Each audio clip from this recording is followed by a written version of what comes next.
Âme d'artiste, le podcast chill qui s'intéresse au tréfonds de ton âme et à la créativité.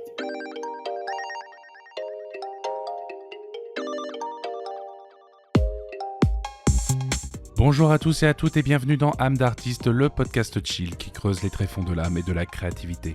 Je suis Lutte Ostinato, illustrateur, podcasteur et créateur de contenu. Plusieurs casquettes mais une seule et même direction, comprendre ce qui nourrit la flamme de la créativité.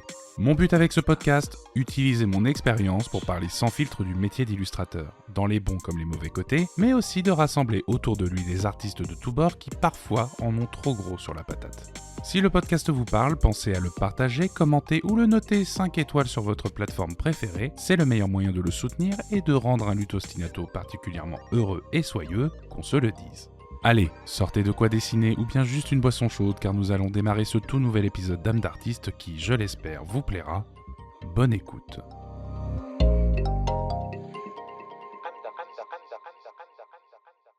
Je n'ai pas l'impression d'être passé en 2026. À l'heure où tout le monde repart à zéro pour une nouvelle année, j'ai l'impression d'être encore bloqué et de ne pas avancer. Je ne touche pas un crayon, j'ai plus aucune idée, et pour être totalement franc avec vous, cet épisode, voire même cette saison 4 d'Âme d'artiste aurait pu ne jamais voir le jour. C'est clair et net, me revoilà de nouveau face à un blocage créatif, El famoso art block. Pourquoi ça bloque exactement ? Qu'est-ce qui ne va pas chez moi ? Est-ce que c'est normal ce qui m'arrive en ce moment ? Mais surtout, est-ce qu'il y a une solution pour régler tout ça ? C'est ce dont on va parler aujourd'hui dans l'épisode du jour. Avant de tenter de répondre à cette question, je pense qu'il faut revenir un peu en arrière. Cela fait bientôt 6 ans que j'ai décidé de me lancer à mon compte en tant qu'illustrateur. Et je dois avouer que même après autant de temps passé à me perfectionner dans ce beau métier, j'ai toujours l'impression d'être un débutant. Alors que dans les faits, ce n'est pas du tout le cas. J'ai roulé ma bosse sur plusieurs contrats et j'ai peaufiné mes connaissances administratives sur le sujet. Donc par la pratique, je m'améliore sans cesse. Mais dans le ressenti, j'ai toujours l'impression de m'être lancé hier. Les contrats n'arrivent pas tous les 4 matins, mon CA chaque année n'est pas bien haut et surtout ma légitimité à me sentir à ma place en tant qu'artiste-auteur s'en prend un peu plus dans la gueule chaque année. Alors il est vrai qu'à côté de ça, je me traîne des troubles anxieux et des épisodes dépressifs qui n'aident pas à avancer sereinement. Et si on rajoute à ça que notre monde devient de plus en plus un monde où l'on survit plutôt qu'un monde où l'on vit, ça n'aide pas non plus énormément. Mais ça, quelque part, c'est pas le plus important. Non pas que la santé mentale ne soit pas importante, bien au contraire, ni qu'on ne doit pas porter attention à l'état du monde. Ce n'est pas mon propos. C'est juste que basiquement, avec un tel sac à dos, en quoi je suis légitime à être un artiste ? Comme je vous l'expliquais, je touche rarement un crayon ces derniers temps. J'en ressens pas le besoin, voire c'est douloureux de m'y mettre. Ce qui mène à aucune production de ma part en termes de projets perso, et donc à aucune mise en avant sur mes réseaux sociaux et mon site internet. Rien que là, pour avoir la chance de dénicher un contrat à la volée de cette manière-là, va falloir se lever de bonne heure. Il va donc bien falloir démarcher, mais même si j'arrivais à dépasser mes angoisses par rapport à ce sujet, je n'aurais pas grand-chose de neuf à montrer à mes potentiels clients. Et mon rythme de création étant ce qu'il est en ce moment, j'ai peur que ça ne leur donne pas très envie de miser sur mon cheval. Mais bon, pas le choix. Il va bien falloir me retrousser les manches et me lancer quand même, sait-on jamais. Après tout, il faut bien planter des graines si l'on veut espérer avoir un beau potager. Mais à cet instant T, si on fait un mini constat, on pourrait se dire que c'est autant la faute à pas de chance qu'un manque de motivation de ma part pour me remettre au travail. Ah ça, si c'était aussi simple. Je pense qu'il y a quelque chose qu'il faut savoir à propos de la création. Quand on invente quelque chose de manière très honnête, très sincère, très authentique, et qu'on a envie vraiment de rien tricher, de vraiment mettre sur un papier, sur n'importe quoi qui est de l'ordre de la création, quelque chose qui sort vraiment de soi, il faut bien comprendre quelque chose. Le corps résiste. Il veut pas. Il veut pas lâcher. C'est un arrachement. Et il faut se calmer avec soi-même et il faut être gentil avec soi-même. Parce que quand on prend son téléphone pour regarder 3 conneries, quand on se dit « Oh, finalement, en fait, j'ai faim, je vais me faire un plat de pâtes », tout ça, c'est juste votre corps qui dit Non, j'ai faim, c'est important. Mais du coup, il faut le respecter. Il ne faut pas se détester quand on fait ça. On est en train de créer, en fait, quand on fait des pâtes. Ça tourne toujours, ça mouline. Vous avez votre petite tête qui s'est mise dans boule dans un coin, qui attend les pâtes et qui dit non, mais t'inquiète, ça mûrit, on va le sortir. T'inquiète pas, on va le sortir. Parce que c'est vrai que quand on le sort, je suis sorti, je vais le dire, ça m'a poussé à des envies de mort, des fois, de créer. Vraiment. Et je ne sais pas pourquoi. C'est une souffrance. Si vous faites les choses sérieusement, hein, si vous faites n'importe quoi, ok. Mais putain, ça coûte. Et le corps veut pas. Il veut pas, il veut pas, il veut pas, il veut pas. Donc, faut être gentil. Et quand un corps veut pas, il faut dire, je comprends. Regardons un bout de truc à la télé, mangeons un morceau, on verra ça plus tard. Alors, des fois, on prend un peu de retard, mais ça vaut le coup. Le monsieur qui parle, vous le connaissez déjà. C'est Alexandre Astier qui était au micro de Hugo Décrypte pour une interview à l'occasion de la sortie du deuxième volet de Kaamelott au cinéma. Quand j'ai découvert cet extrait, entendre de sa bouche des choses aussi touchantes et poignantes m'a tout de suite énormément parlé. Car si même quelqu'un de sa trempe se traîne lui aussi des moments de bad intergalactique comme cela, bah étrangement, je trouve ça plutôt rassurant. Parce que ça veut dire que l'expérience ne nous préserve pas de se sentir nul et bloqué. Ça ne nous protège pas des passages à vide et je dirais même que c'est naturel pour un ou une artiste d'avoir ce genre de phase. Parce que la création ne se commande pas. Elle intervient en fonction de comment nous allons, ce que nous lui donnons à manger et des objectifs que l'on vise pour avancer. C'est sans doute pour ça qu'actuellement je ressens un vide abyssal en matière de créativité et que je ne touche plus un crayon. J'ai peut-être besoin de me faire des pattes. Mais dans ce cas, je suis un peu embêté. Parce que si la solution est aussi simple qu'une casserole de pâtes, cela fait bien longtemps que j'ai vidé les stocks du Perlustucru. Comprenez par là que ça fait un bon moment que je ressens ce vide et cette illégitimité dans mon boulot de créatif, et que ça fait un moment que je prends du temps pour moi afin de me vider la caboche de toute cette pression. Pendant les fêtes par exemple, j'ai écumé ma ludothèque à jouer aux jeux vidéo. C'est mon truc à moi pour éviter d'avoir les idées noires à propos de ma carrière, le peu d'argent que je rentre, et toutes les nouvelles angoisses que j'ai depuis que nous sommes installés ensemble avec ma conjointe. J'ai joué à Hades 2 qui était très sympa dans la droite lignée du premier avec sa DA illustrée magnifique et son gameplay énergique. J'ai joué également à Metroid Prime 4 dont le gameplay était bien sympa mais était finalement très décevant après tant d'années d'attente. Mais je me suis fait aussi un plaisir nostalgique, celui de replonger dans un bon vieux Final Fantasy des familles. J'ai refait le 9e opus et quel bol de nostalgie de réentendre ses musiques incroyables et son histoire si touchante, c'est clairement mon opus préféré. Les designs des personnages et des ennemis sont tellement inspirants qu'ils m'avaient marqué plus jeune. D'ailleurs, j'ai réalisé plusieurs fanarts des personnages principaux quand j'ai commencé à apprendre le dessin. Attendez. Univers passionnant, design inspirant, fanart des personnages... Est-ce que... On est en train de créer, en fait, quand on fait des pâtes. Non, non, mais t'inquiète, ça mûrit, on va le sortir. T'inquiète pas, on va le sortir. Regardons un bout de truc à la télé, mangeons un morceau, on verra ça plus tard. Alors des fois on prend un peu de retard, mais ça vaut le coup. Lorsqu'on est coincé dans un blocage créatif, l'un des conseils qui revient le plus souvent, c'est de se lâcher la grappe et de se reposer. Mais très souvent, juste derrière, on nous conseille également de sortir, d'aller au musée ou de lire des livres. J'avais très bien intégré la partie où l'on se repose, mais est-ce que je n'aurais pas tout simplement négligé la partie sur les livres et les musées? Ou dans mon cas, jouer aux jeux vidéo. Peut-être qu'il ne faut pas juste attendre bien sagement, mais plutôt récupérer en conscience. Il faut se laisser tranquille, certes, mais aussi nourrir notre créativité. Par exemple, en testant de nouvelles choses pour tenter de revenir sur de bons rails, histoire de ne pas trop laisser notre pratique se rouiller et rendre plus difficile la reprise. Peut-être qu'aller faire des pâtes, c'est aussi réviser la recette pour voir si elle nous convient toujours. Mais ça me paraît tellement simple. Trop simple même. Mais en même temps, je ne vois en ce moment l'illustration que par le prisme du travail ou des angoisses financières et administratives. Et tout ça trigger énormément mes troubles anxieux. À tel point que je me déprécie énormément sur ma créativité, mes capacités ou encore sur la légitimité d'être un professionnel. Et croyez-moi, voir la vie à travers ce genre de prisme pompe une énergie folle. Tellement folle qu'on oublie clairement de se ressourcer autrement que par le repos ou l'inactivité. Alors que j'ai peut-être simplement oublié de renouer avec ce qui m'a poussé à prendre un crayon à la base, cette fameuse sensation grisante de coucher sur le papier des univers qui résident dans ma tête. Après tout, lorsque je faisais ces fanarts, je n'étais pas professionnel, j'apprenais encore le dessin à l'époque, et je n'avais donc aucune des compétences que j'ai aujourd'hui. J'avais même aucune idée de ce qu'était concrètement le métier d'illustrateur. Je dessinais pour le simple plaisir de dessiner et de représenter ce qui me touchait et m'émerveillait à l'époque. Peut-être que c'est vers ça que je dois tourner mes réflexions pour tenter de sortir de mon blocage. Prendre conscience des obligations et des difficultés du métier d'illustrateur, mais aussi nourrir le plaisir du dessin le plus pur, pour garder la motivation et faire taire mes peurs. Alors oui, ça ne remettra pas tout de suite mon entreprise à neuf, mais ce n'est pas la priorité pour le moment. J'ai qu'à considérer que je repars à zéro. Mais maintenant que j'ai une piste, il faut battre le fer tant qu'il est chaud et se remettre en route. Sinon, ça va recommencer. Mais pour ça, je vais avoir besoin d'un petit quelque chose. Ce petit truc dont j'ai besoin, je l'ai trouvé à Orléans.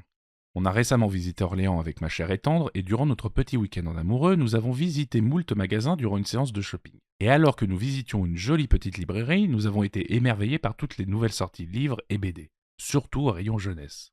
On a feuilleté ici et là quelques ouvrages, et vous vous en doutez, il nous a pas fallu beaucoup de temps pour craquer et acheter quelques ouvrages. Cela faisait bien longtemps que je n'avais pas osé acheter une BD, nos bibliothèques étant bien remplies, mais aussi parce que j'avais la fausse impression de ne plus avoir le temps et l'énergie de lire.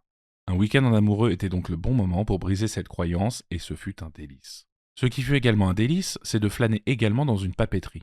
Nous sommes des êtres fragiles, que voulez-vous, et nous ne résistons pas à la beauté d'un stylo neuf ou d'un carnet qui sort de l'ordinaire. Mais justement, je reboucle avec notre épisode et le petit truc dont j'avais besoin, et je vous le donne en mille, c'était d'un carnet dont j'avais besoin. Dans cette papeterie, je me suis donc autorisé à choper un tout nouveau carnet flambant neuf. Un format carré de chez Sakura avec un papier très correct, proche de ce que l'on peut avoir chez Moleskine, mais pour 10 fois moins cher et un peu plus épais. Pour ne pas le laisser tout seul, ce petit carnet, j'ai chopé un crayon HB, une gomme Staedtler toute neuve, un feutre fin Pigma Micron de couleur marron et un feutre pinceau de chez Tombow de couleur gris chaud. Vu qu'on est reparti pour une quête intérieure sur la créativité, autant être bien équipé et préparé. Et je compte bien faire de ce carnet de croquis le début de quelque chose de constructif. D'ailleurs, à ce sujet, je ne sais pas vous, mais l'exercice de tenir un carnet de croquis a toujours été compliqué pour moi. Je ne les termine jamais, je les prends dans tous les sens, mais surtout, je ne dessine que très rarement dessus. J'en ai déjà parlé dans d'autres épisodes, mais j'ai accepté que je n'étais pas un dessinateur compulsif. Vous savez, ceux qui ont toujours un carnet à la main à chaque sortie et qui en terminent 14 par an. Non, moi je suis plutôt du genre pépère à dessiner quand il y en a besoin, pour remplir mes contrats ou pour faire plaisir à mon entourage. À la rigueur, je crois que je dessine plus sur des post-it que dans des carnets, mais ce n'est pas le sujet. J'ai beau savoir que le carnet de croquis est un terrain d'expérimentation, je me mets beaucoup trop de pression à ce que tout doit être magnifique et bien composé. Parce que plus jeune, je m'inspirais beaucoup trop des carnets de mes amis artistes qui étaient bien plus expérimentés que moi en dessin. Et comme ils étaient plus expérimentés, leurs traits étaient plus maîtrisés, leur composition plus parfaite. Et par corollaire, leurs carnets tenaient beaucoup plus la route que les miens. C'est bien normal. Mais ça, je n'y faisais pas attention à l'époque. J'étais obnubilé par la beauté des croquis et des idées qui étaient à l'intérieur. Donc lorsque je prenais mes propres carnets pour tenter de les remplir, j'avais déjà sur moi une pression énorme à devoir faire de jolies choses, bien avant de me concentrer sur ce qui était le plus important, créer. Il me faut donc changer de mindset, vaincre mes vieux démons et m'alléger de toute cette pression, et pour ce faire, ce petit carnet, je l'espère, fera parfaitement l'affaire. Histoire de ne plus me prendre le choix avec la composition, j'ai pris un format carré qui est très simple à composer. Les pages d'une plutôt bonne épaisseur me permettront de m'amuser autant avec des crayons qu'avec des feutres. Et la petitesse du format fait que je peux l'emporter partout, donc aucun souci pour l'avoir toujours sur moi. Mais surtout, je vais faire du sale dedans, je vais ruiner ce carnet. Tant pis si c'est mal dessiné et raturé de partout. Le but va être d'apprendre à m'amuser avec de manière régulière et d'expérimenter des choses. Car c'est ce qu'il me manque cruellement depuis plusieurs mois dans ma carrière, un exutoire. Un endroit où je suis libre de faire ce que je veux et d'en apprendre un peu plus sur ma créativité. Sans penser à la thune, aux réseaux sociaux, au jugement des autres ou encore au démarchage. Et qui sait peut-être, l'une de ces pages de carnet sera l'étincelle de nouvelles idées et de créations plus grandes, de choses plus folles et amusantes. En tout cas, c'est ce que je me souhaite de tout cœur. Au début de cet épisode, je vous parlais de mon impression d'être coincé en 2025. Eh bien, j'ai envie de faire un premier pas vers 2026 avec cette toute petite résolution, retomber amoureux de mon craft. Illustrateur est un bien beau métier, mais il devient de plus en plus compliqué, je ne vous apprends rien, et les prochaines années ne vont pas aller en s'arrangeant. Tout ça peut nous plonger donc dans un état végétatif où l'on doute de tout quant à notre avenir créatif. C'est bien normal. En tout cas, c'est pas moi qui vous jetterai la première pierre. Mais j'ai beau avoir des phrases très dures et injustes envers moi et le métier d'illustrateur, je n'arrive tout simplement pas à lâcher ce boulot. C'est mon rêve d'ado, le truc qui me faisait inconsciemment tenir un crayon à un âge ingrat où je me faisais bully. Il faut donc que je fasse tout pour faire honneur à cette partie de moi. Et je pense que revenir aux bases toutes simples d'un carnet et d'un crayon pourrait avoir de belles répercussions sur ma créativité. En tout cas, j'aime à le croire. Si d'ailleurs cela vous intéresse, je compte de temps en temps poster sur mon Patreon des pages de ce dit carnet, parfois accompagné d'un journal de bord audio où je partage certaines réflexions qui me sont venues en dessinant. Je me dis que ça peut être une bonne manière de rendre sympa la reprise d'un carnet que de parfois le partager à ma communauté. Si ça vous intéresse, jetez un œil en description, vous y trouverez un lien vers mon Patreon. Maintenant, il va falloir faire attention à être vigilant quant au fait que ce carnet ne devienne pas à son tour source de pression. Mon but, c'est de retomber amoureux de mon craft, pas de créer une relation toxique qui me rendra cynique vis-à-vis de mon art. Il faut donc trouver le bon équilibre entre création et temps pour soi. En d'autres termes, trouver le bon dosage pour faire les meilleures pâtes.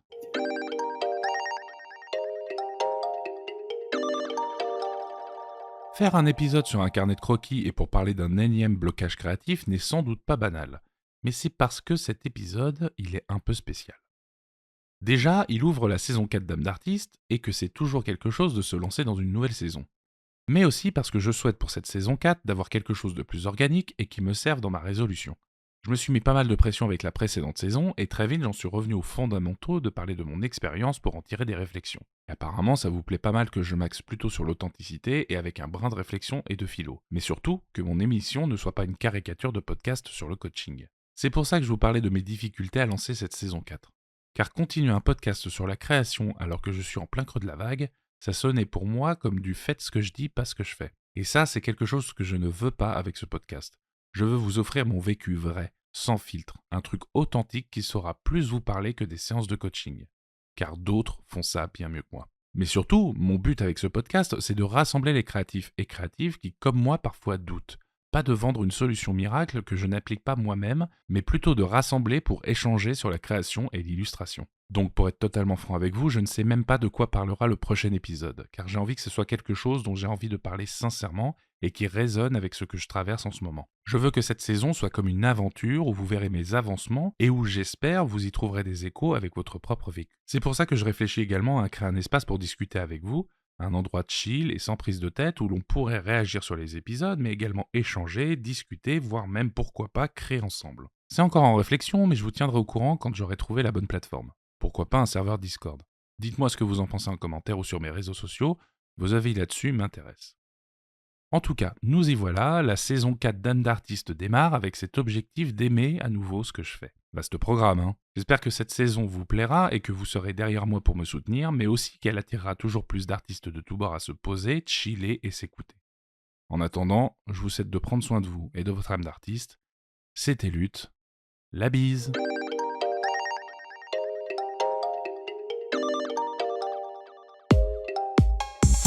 C'était le nouvel épisode d'Âme d'artiste, merci de votre écoute. Qu'est-ce que vous en avez pensé de cet épisode? Est-ce qu'il vous a plu? N'hésitez surtout pas à me le dire en commentaire ou sur les réseaux sociaux, je vous lirai et répondrai avec grand plaisir. Profitez-en au passage pour noter l'émission 5 étoiles et à la partager, c'est ce qui aide le podcast à performer et se faire connaître. Vous pouvez retrouver mon travail d'illustrateur ainsi que tous les autres épisodes de l'émission sur mon site internet luthostinato.com ou encore sur mes réseaux sociaux. J'ai également un Patreon si l'envie de soutenir mon travail en devenant mécène vous intéresse. S'abonner dessus vous donne accès à du contenu inédit, mais également aux épisodes du podcast avant leur sortie. Bref, c'est tout bénef. Les liens seront évidemment en description de cet épisode, n'hésitez pas à y jeter un coup d'œil.